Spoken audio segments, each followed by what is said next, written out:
Bueno, pues quería hablar un poquito sobre un corazón agradecido. Y voy a leer, bueno, voy a empezar contando algo y luego leo los versículos. El lunes estuve hablando un poco con los maestros del repaso que damos ahí en Baladre, a los niños de Baladre. Estuve hablando un poco con ellos sobre una charla que tuve con una de las chicas de ahí, una adolescente que está haciendo la ESO ya, una de las niñas de ahí, ¿vale? Entonces, para resumir un poco, pues ella, lo que hablaba con ella, pues que ella va muy sola, su padre y su madre, pues trabajan mucho y ella prácticamente pues va por ahí sola todo el día. Entonces ella es un poco así alocada, va detrás de la gente y siempre está buscando como sentirse aceptada y pues no le importa si es un chico, si es una chica, no le importa si ese chico está casado o no, ella no sabe relacionarse y ella pues simplemente intenta hacer parte de algo, ¿no? Que la acepten un poco, sentirle que como que le importa a alguien, ¿vale? Entonces, y no sentirse ahí como que no le importa a nadie, que es un cero a la izquierda o que pasa desapercibido. De repente me vi hablándole de cuando yo era así, porque yo también pasé por ahí, ¿no? Y alguna vergüenza que pasé por comportarme así, porque claro, uno cuando solo está buscando que lo acepten o que hacer parte de algo, pues no te das cuenta y pasas vergüenza. Por lo menos eso me pasó a mí. Y en un momento pues me vi diciéndole que no hacía falta que ella yo dije, no hace falta que te esfuerces porque te aceptemos, porque nosotros ya te hemos aceptado hace tiempo. Entonces su cara era, le dije, porque tus maestros de tu mesa y todos los demás ya decidimos aceptarte hace tiempo, desde antes de conocerte, hace años. Nosotros decidimos hacer esto y lo hacemos por amor, lo hacemos por cariño, no lo hacemos porque sí. Entonces le dije, desde antes de conocerte ya habíamos decidido aceptarte, quererte, así que no hace falta. Y su cara era una sorpresa. Ella no se esperaba que le dijeran eso. Y le dije, ya haces parte de nuestro corazón, ya haces parte de nosotros, o sea que no... Por explicarle un poco cómo estaba ella, ¿no? Y bueno, luego le dije a los maestros, esa es la principal forma o la principal manera en que nosotros somos ese reflejo del amor de Jesús para estos niños, ¿no? Porque, ¿qué hizo Jesús por nosotros? ¿Nosotros se lo pedimos? No se lo pedimos. Desde antes de yo conocerlo, ya Él había hecho eso por mí, ¿no? Entonces es una manera muy importante en que nosotros somos ese reflejo de Jesús para esos niños en el repaso. Últimamente yo no puedo dejar de pensar en que Jesús conocía toda mi maldad, conocía todos mis errores, conocía lo peor de mí y que Él a mí no me despreció. No despreció, simplemente lo hizo. Eso fue lo que me cautivó a mí de Él. El día que yo me convertí, el día que yo acepté a Cristo en mi vida, ese amor fue lo que a mí me cautivó de Él y no me dejó decirle que no. El tremendo dolor, el sufrimiento que Él pasó, todo por mí y por hacer la voluntad del Padre. Entonces, quería hablar un poquito del Salmo 40. Este es un salmo mesiánico.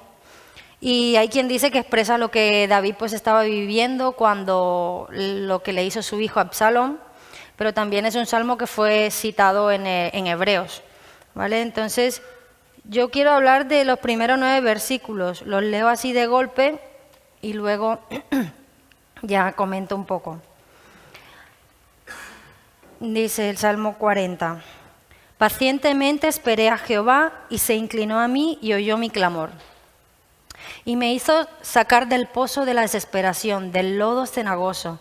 Puso mis pies sobre peña y enderezó mis pasos. Puso luego en mi boca cántico nuevo, alabanza a nuestro Dios. Verán esto muchos y temerán y confiarán en Jehová. Bienaventurado el hombre que puso en Jehová su confianza y no mira a los soberbios ni a los que se desvían tras la mentira. Has aumentado, oh Jehová, Dios mío, tus maravillas y tus pensamientos para con nosotros. No es posible contarlos ante ti. Si yo anunciare y hablaré de ellos, no pueden ser enumerados.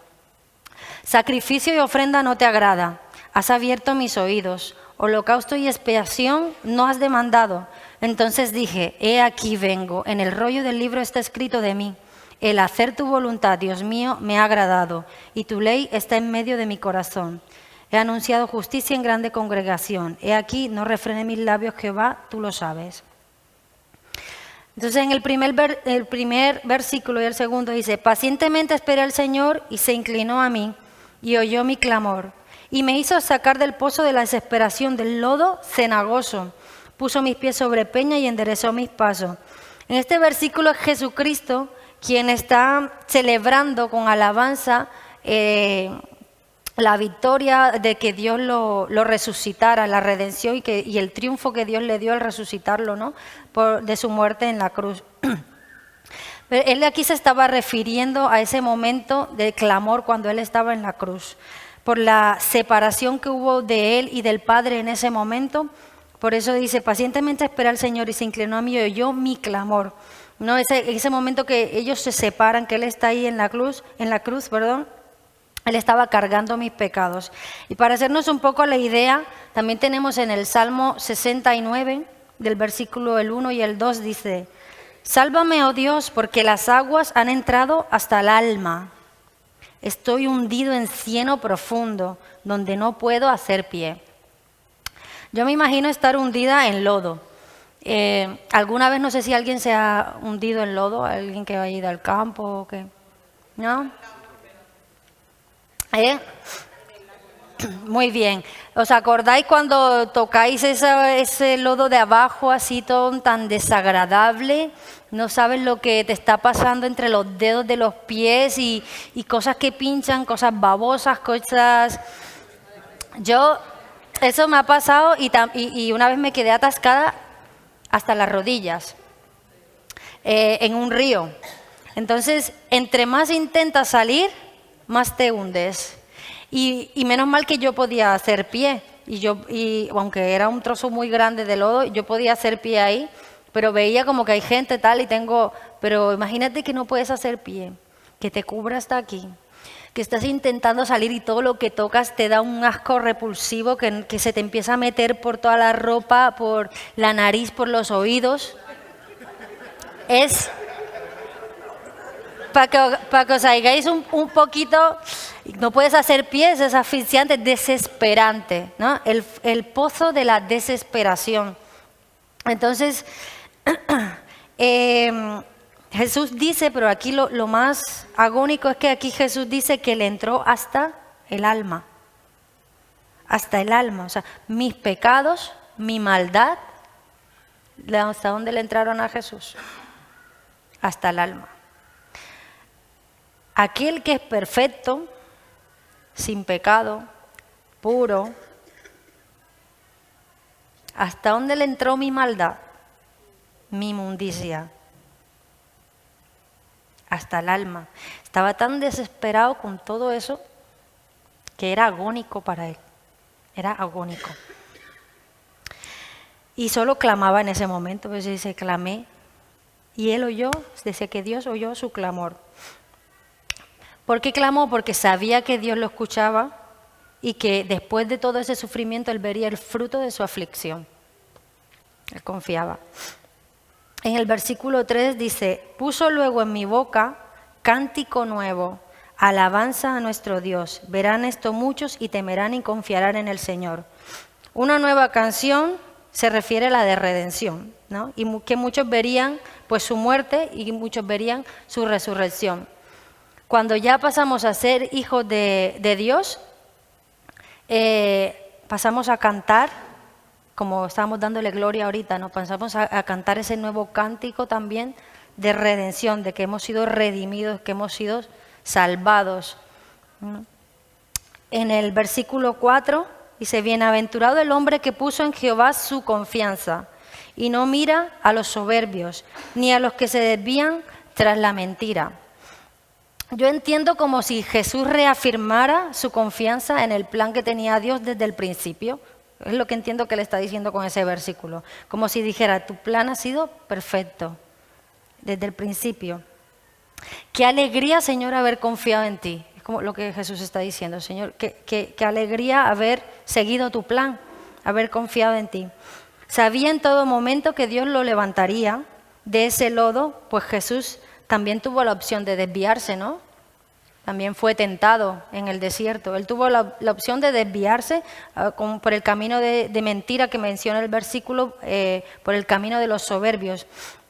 Él tuvo esa opción de desviarse y seguir un camino que era aparentemente mejor, pero que era un camino de mentira, y no lo hizo. Y eso nos pasa a veces con muchas cosas que nosotros deseamos, pero que nos alejan de ese camino de verdad, que es el que Dios, que no es fácil, pero que es el de verdad, que es el que Dios ha trazado para cada uno de nosotros, ¿no?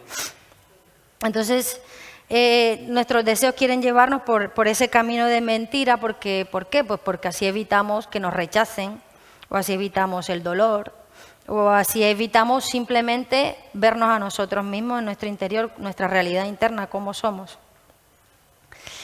En el versículo 5 dice, has aumentado, Señor Dios mío, tus maravillas y tus pensamientos para con nosotros. No es posible contarlos ante ti. Aunque yo los anunciara y hablara de ellos, no podría ser enumerados. Por mucho que yo intentara expresar lo maravilloso de la salvación, aunque debemos hacerlo, pero por mucho que yo intentara expresar con mis palabras lo maravilloso de la salvación, pues no me alcanzan las palabras. O sea, que Él se metiera ahí, en ese lugar tan feo del que estamos hablando por mí. A veces las palabras no pueden agradecer o expresar lo que realmente Él ha hecho. Y en este versículo, pues Dios ha revelado lo que Él piensa de nosotros, ¿qué piensa de nosotros? ¿Qué piensa de nosotros un Dios que ha enviado a su único Hijo a morir por nosotros, a morir de la manera que murió y sobre todo a pagar por algo que no había hecho? Nadie más puede hacer lo que Jesús hizo por mí. Nadie, ni mi madre, ni mi padre, ni mis pastores, nadie, o sea, ni mi hija, ni mi esposo, nadie puede hacer lo que Jesús hizo por mí. Ojalá yo hubiera podido decirle a la chiquilla con la que hablaba el otro día, la de repaso, pues sí, que hay realmente alguien que ha dado todo por ella. O sea, que yo simplemente estoy ahí por lo que Él ha hecho en mí. ¿Sabes? Me quedé con ganas de transmitirle eso, pero no podía decirle quién era ese que había hecho todo eso tan grande por ella y que no la iba a ser parte de una familia a la que iba a pertenecer por siempre, iba a tener un padre que iba a cuidar por siempre de ella, pero no se le pudo decir. Pero yo sé que Dios igual está obrando aunque no lo podamos ver, ¿vale? Luego el versículo 6, del 6 al 9 así de golpe, Él lo dice, sacrificio y ofrenda no te agradan. Has abierto mis oídos, holocausto y expiación no has demandado. Entonces dije, he aquí vengo, en el rollo del libro está escrito de mí.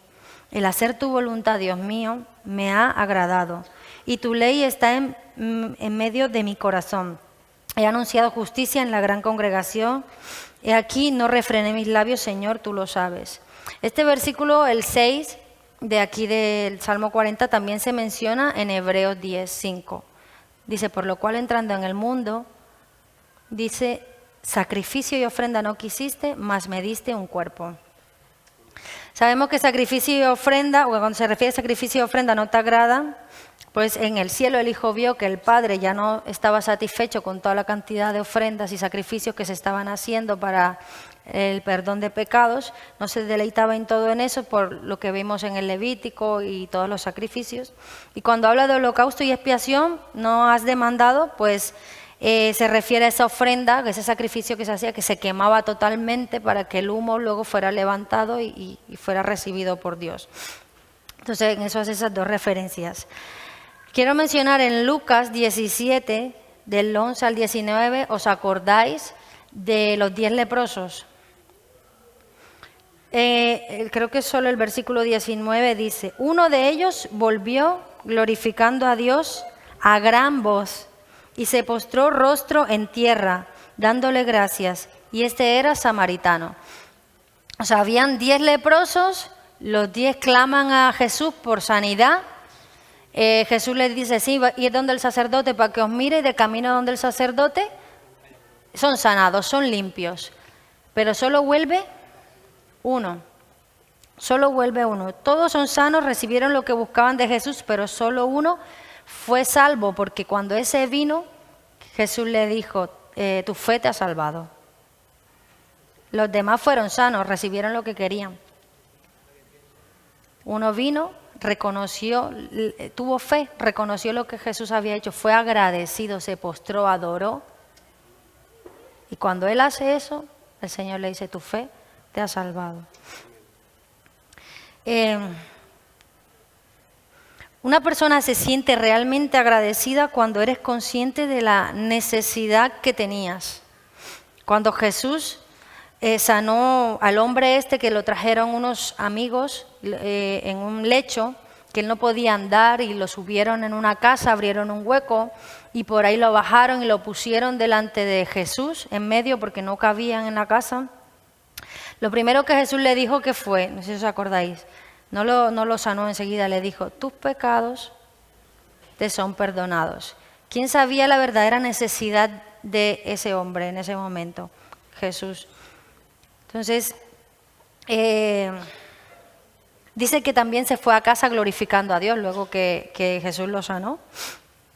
Y la verdadera necesidad que tenía, pues era esa, el perdón de sus pecados. A mí un día me regalaron una bolsa de patatas. Y voy por ahí, me regalaron una bolsa de patatas y yo tenía patatas en casa y dije, pues muchas gracias.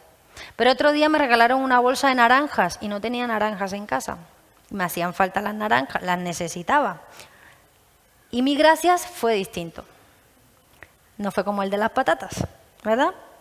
Entonces, una persona se siente realmente agradecida cuando es consciente de la necesidad que tiene.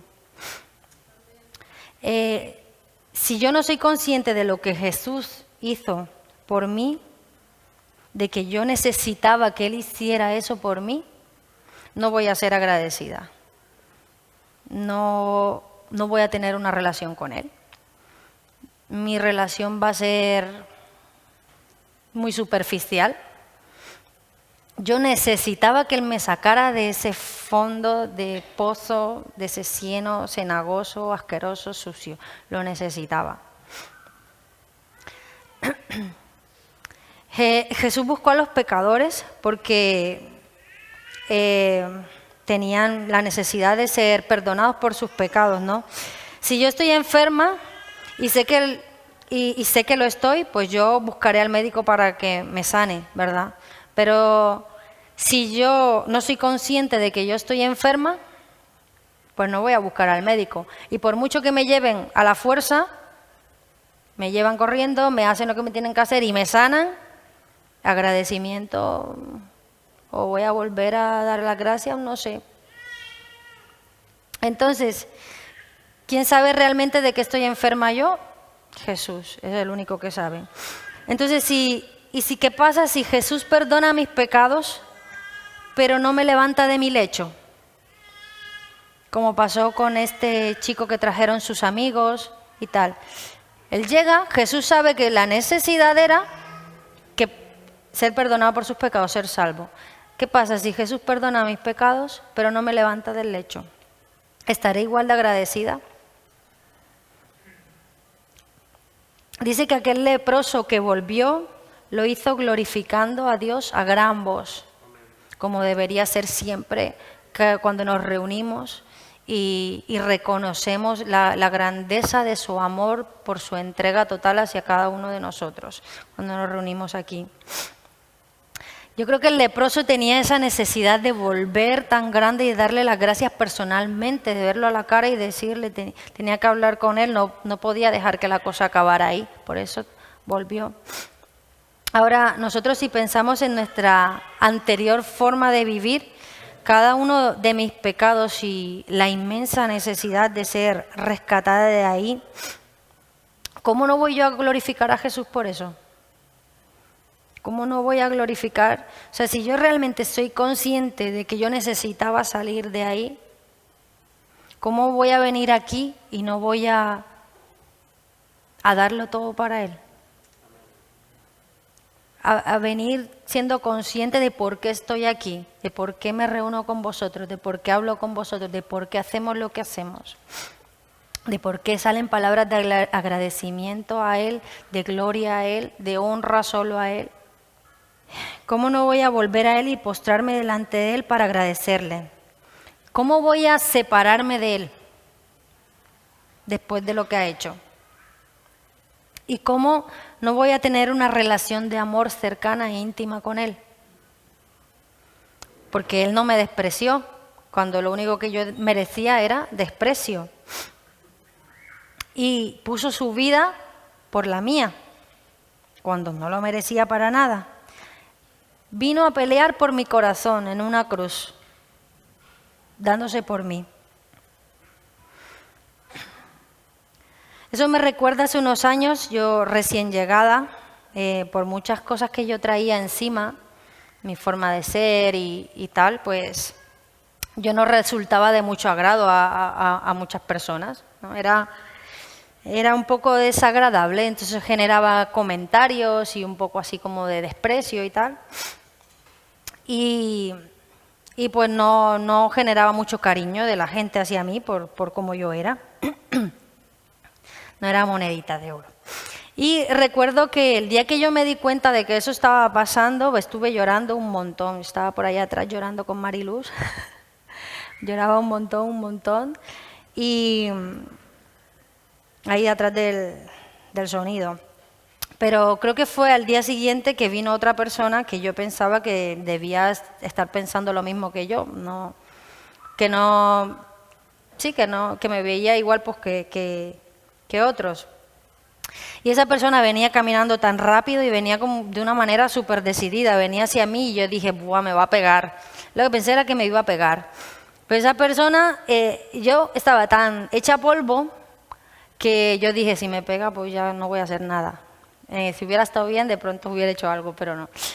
Y bueno, cuando yo esperaba eso, que me pegara, lo que pasó fue que esa persona me plantó un abrazo muy grande que yo no me lo esperaba, ¿vale? Y yo no lo pedí, pensaba que no lo merecía, pero en ese momento yo lo necesitaba. Creo que esa persona lo sabía. Y desde ese día, pues esa persona entró aquí y no ha vuelto a salir. Y no volverá a salir. Por agradecimiento, por amor, por muchas cosas. Entonces, volviendo al Salmo 40 otra vez, al versículo del 6 al 9, yo me imagino la escena de que Jesús ve al Padre, está el Padre, está Jesús, y Jesús lo ve y lo está viendo y dice, ya no le agradan los sacrificios, ya no le agradan las ofrendas, ve que ya no quiere holocausto ni expiación, y dice que sin que el Padre se lo pida, Jesús dice, he aquí vengo, el hacer tu voluntad, Dios mío, me ha agradado. Y tu ley está en medio de mi corazón. En la relación del Padre y del Hijo no hacía falta que las palabras. Se conocían tan bien y había una relación que no hacían falta las palabras. No hacía falta que el Padre le pidiera a Jesús nada. Sabía lo que pasaba y Jesús estuvo dispuesto a darse por completo para complacer al Padre. Por amor al Padre y por amor a nosotros también. Cuando leímos en el versículo, dice, has abierto mis oídos, y en Hebreos dice, mas me diste cuerpo, se refiere a esa costumbre que había en Levítico, no sé si os acordáis, que cuando tenían un siervo, un esclavo en casa, y se acababa el tiempo de servidumbre de esta persona, él tenía la elección de irse, se podía ir. Pero si este siervo o esclavo decidía que amaba mucho a su amo o se había enamorado, tenía una mujer y familia e hijos y esta no era libre y decidía quedarse por amor para siempre con ellos, entonces el amo tenía que llevarlo públicamente y perforarle su oreja con un punzón en un marco de una puerta, creo que era así.